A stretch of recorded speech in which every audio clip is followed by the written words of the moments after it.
بسم اللہ الرحمن الرحیم۔ پیارے عزیز دوستوں، آج ہم آپ کو حضرت موسیٰ علیہ السلام کا نکاح اور پیغمبری کے بارے میں بتائیں گے، لیکن اس سے پہلے اگر آپ نے پیچھے کا واقعہ نہیں سنا تو اس واقعے کو ضرور سنیں تاکہ آپ کو آگے کا واقعہ سمجھ آ سکے۔ پچھلا واقعہ آپ کو ہمارے ہی چینل پر مل جائے گا۔ حضرت موسیٰ علیہ السلام مدین کے قریب پہنچے تو دیکھا کہ کنویں کے پاس بہت سے لوگ جمع ہیں جو اپنے اپنے جانوروں کو پانی پلا رہے ہیں، مگر دو لڑکیاں اپنے جانوروں کو لیے ایک طرف کھڑی ہیں۔ حضرت موسیٰ علیہ السلام نے ان سے پوچھا کہ تم یہاں کیوں کھڑی ہو؟ انہوں نے کہا ہمارا باپ بوڑھا ہے، ہم اس انتظار میں کھڑے ہیں کہ یہ لوگ اپنے جانوروں کو پانی پلا لیں تو بچا ہوا پانی اپنے جانوروں کو دیں۔ یہ سنا تو انہوں نے پانی کھینچا اور ان کے جانوروں کو پانی پلا دیا اور ایک درخت کے نیچے جا کر بیٹھ گئے، کیونکہ شہر میں کسی سے جان پہچان نہ تھی۔ وہ دونوں لڑکیاں حضرت شعیب علیہ السلام کی صاحبزادیاں تھیں۔ انہوں نے گھر پر جا کر اپنے والد سے تمام قصہ بیان کیا اور ان کے فرمانے پر حضرت موسیٰ علیہ السلام کو اپنے گھر لے گئی۔ جب انہوں نے اپنی مصیبت کا قصہ سنایا تو حضرت شعیب علیہ السلام نے فرمایا اب ڈرنے کی ضرورت نہیں، اللہ نے آپ کو ظالم قوم سے بچا لیا ہے۔ حضرت شعیب علیہ السلام نے ان سے کہا کہ تم 8 سال تک میرے پاس کام کرو اور 2 سال اور ٹھہر جاؤ تو تمہیں اختیار ہے، مگر میں اس کا حق نہیں رکھوں گا۔ 8 سال گزر جانے پر تمہیں اپنے پاس رہنے پر مجبور نہ کروں گا۔ میں اپنی طرف سے یہ وعدہ کرتا ہوں کہ اپنی ایک لڑکی کا نکاح تم سے کر دوں گا۔ حضرت موسیٰ علیہ السلام نے کہا کہ مجھے منظور ہے، 8-10 سال اس میں سے جو مدت چاہوں پوری کروں، مجھ پر زور و زیادتی نہ ہونی چاہیے، اور اللہ تعالیٰ ان باتوں پر گواہ ہے۔ چنانچہ وہ برابر کام کرتے رہے اور جب مدت پوری ہو گئی تو حضرت شعیب علیہ السلام نے اپنی لڑکی کا نکاح ان سے کر دیا۔ جب نکاح ہو گیا تو دونوں میاں بیوی وہاں سے روانہ ہوئے اور راستے میں ایک جگہ پہاڑی کی طرف انہوں نے آگ دیکھی۔ موسیٰ علیہ السلام نے اپنی بیوی سے کہا کہ تم یہاں ٹھہرو، میں آگ لے کر ابھی آتا ہوں، اور اگر کوئی شخص وہاں مل گیا تو اس سے راستہ بھی معلوم کر لوں گا۔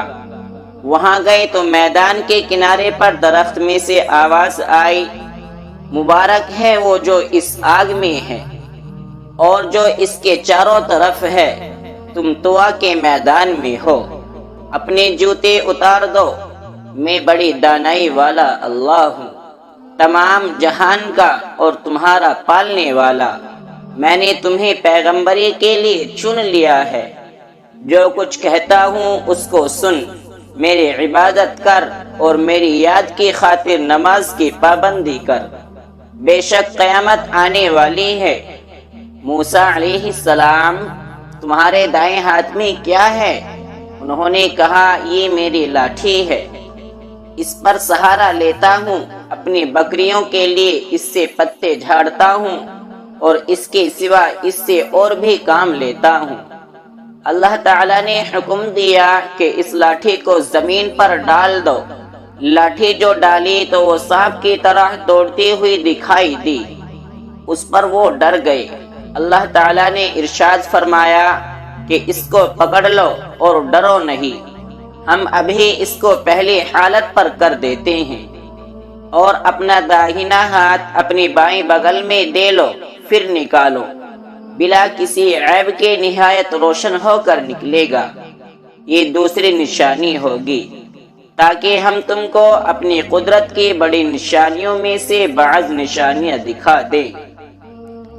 ان دونوں نشانیوں کے ساتھ ساتھ اللہ نے حضرت موسیٰ علیہ السلام کو فرعون کے پاس بھیجا اور فرمایا اس ملک میں فرعون نے فساد پھیلا رکھا ہے اور سرکشی پر کمر باندھ رکھی ہے۔ آپ نے فرمایا کہ مجھے ڈر ہے کہ وہ مجھے جھٹلائے گا، میں نے اس کے ایک آدمی کو مار دیا تھا، اب وہ مجھے مارنے کی کوشش کرے گا۔ میرا جی رکتا ہے، میری زبان کھول کہ لوگ میری زبان سمجھ لے، اور میرے بھائی ہارون کو بھی میرے ساتھ کر دے کہ مجھے قوت ملے۔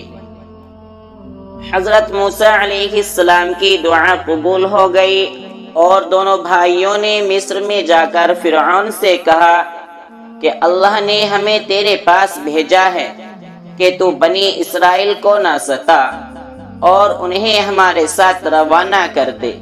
ہمارے پاس تیرے رب کی نشانیاں ہیں، اور یہ بھی یقین کر لے کہ سلامتی اس شخص کے لیے ہے جو سیدھی راہ پر ہے، اور جو شخص جھٹلائے گا اور سرکشی کرے گا اس پر اللہ کا عذاب آئے گا۔ فرعون کے پاس اللہ کا پیغام پہنچا دیا گیا، مگر اسے اپنی حکومت فوج اور خزانوں پر گھمنڈ تھا، اس لیے وہ برابر ان سے بحث کرتا رہا، اور جب ہر بات کا اس کو ٹھیک ٹھیک جواب ملتا رہا تو اس نے موسیٰ سے کہا تم بچے تھے جب تم ہمارے گھر میں آئے، ہم نے تمہیں سال تک اچھی طرح پالا۔ حضرت موسیٰ علیہ السلام نے جواب دیا تو احسان جتا رہا ہے پرورش کا، وہ یہ نعمت ہے جس کا تو مجھ پر احسان رکھتا ہے کہ تو نے بنی اسرائیل کو سخت ذلت میں ڈال رکھا ہے، اور جب تم نے میرے قتل کا ارادہ کیا تو میں مدین چلا گیا، پھر اللہ تعالیٰ نے مجھے دانائی دی اور اب رسول بنا کر تیری طرف بھیجا۔ فرعون نے کہا اور تم نے وہ حرکت یعنی قبطی کو قتل کیا تھا اور تم بڑے ناسپاس ہو۔ حضرت موسیٰ علیہ السلام نے جواب دیا کہ واقعی میں اس وقت وہ حرکت کر بیٹھا تھا اور مجھ سے غلطی ہو گئی تھی۔ فرعون اس بات کو سن کر لاجواب ہو گیا اور بات بدل کر پوچھنے لگا تمہارا رب کون ہے؟ آپ نے فرمایا جس نے آسمان اور زمین کو پیدا کیا، جو نہ صرف تمہارا بلکہ تمہارے باپ دادا کا پالنے والا ہے۔ فرعون نے درباریوں سے کہا کہ یہ تو کوئی دیوانہ ہے جو بہکی باتیں کر رہا ہے۔ دوستوں، آگے کا واقعہ ہم آپ کو اگلے واقعے میں بتائیں گے۔ اگر آپ آگے کا واقعہ سننا چاہتے ہیں تو جڑے رہے ہمارے ساتھ، اور اگر آپ کو واقعہ پسند آیا ہو تو واقعے کو لائک کریں اور کمنٹ سیکشن میں اپنی رائے کا اظہار لازمی کیجیے، اور ساتھ ہی اپنے دوستوں کے ساتھ شیئر کیجیے تاکہ وہ بھی اس واقعے سے مستفید ہو سکے۔ اور اگر آپ ہمارے چینل پر نئے ہیں تو چینل کو سبسکرائب کر کے بیل نوٹیفیکیشن کو آن کر لیں تاکہ آنے والی ویڈیوز کا نوٹیفیکیشن آپ کو بر وقت ملتا رہے۔ اسی کے ساتھ اگلے ویڈیو تک دے اجازت، تب تک کے لیے فی امان اللہ وما علینا الا البلاغ۔